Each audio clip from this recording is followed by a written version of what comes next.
उमेराबाद चांडियो चयो आहे त अदालतुनि ते एतमाद आहे, उम्मीद आहे त इंसाफ मिलंदो। 27 महीना अॻु मेहर शहर में क़त्ल थियल यूनियन काउंसिल चेयरमैन ऐं ॿियनि जे क़त्ल केस जी ॿुधणी मीरपुर माथेलो में थी। उमेराबाद चांडियो चयो आहे त अदालतुनि ते एतमाद आहे, उम्मीद आहे त इंसाफ मिलंदो। एटीसी मीरपुर माथेलो में मेहर शहर में क़त्ल कयल यूनियन काउंसिल चेयरमैन ऐं ॿियनि जे क़त्ल केस जी ॿुधणी थी, जंहिंमें नामज़द जवाबदार पहुता केस जो investigation officer SSP Liaquatabad Ejaz भट्टीअ बे पहुतो, जॾहिं त ॿिन्ही वकीलनि जी कुझु देर बहस ॿुधण बाद अदालत 9 माई ताईं हाज़िरी मुलतवी करे छॾी। उन मौके ते अदालत ॿाहिरां मीडिया सां ॻाल्हाईंदे उमेराबाद चांडियो चयो त कोर्ट ते असांखे यकीन आहे, असां हर हाज़िरीअ ते अचूं था ऐं कोर्ट ते मुकमल यकीन आहे। उम्मीद आहे त असां सां इंसाफ थींदो। 9 मई ताईं केस असांजो अर्जेंट थियो आहे, उनजी वजह इहा त हिननि जो एक्यूज़ पार्टी जो एडवोकेट जेको एब्सेंट हुयो। तो तव्हांखे ख़बर आहे हर हियरिंग ते अचां थी, कोर्ट अटेंड कयां थी ऐं कोर्ट ते मुकमल यकीन रखां थी त मूंखे इंसाफ़ ज़रूरु मिलंदो।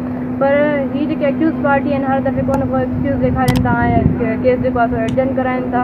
तो हिननि जी इहा ई वजह आहे त हीअ चाहिनि था त असां केस सां हथु खणूं, असां विड्रॉ कयूं। पर हाणे ॻाल्हि इहा आहे त असां त ज़ाहिर ॻाल्हि अदालतुनि ते यकीन रखी करे अचूं था, 3 मर्डर थिया आहिनि, असांजो घर तबाह थियो आहे, त असां त विड्रॉ नथा करे सघूं। बाक़ी रही ॻाल्हि त ज़िंदगी मौत अल्लाह जे हथ में हूंदो आहे, असां पंहिंजी केयर कयूं था, अचूं था अदालतुनि में, इंशाअल्लाह इंसाफ़ जी उम्मीद आहे। हुन चयो त असांखे केस तां हथ खणाइण लाइ ज़ोर भरियो पियो वञे, असांजा 3 खून थियल आहिनि, असांजो घर तबाह थियो आहे।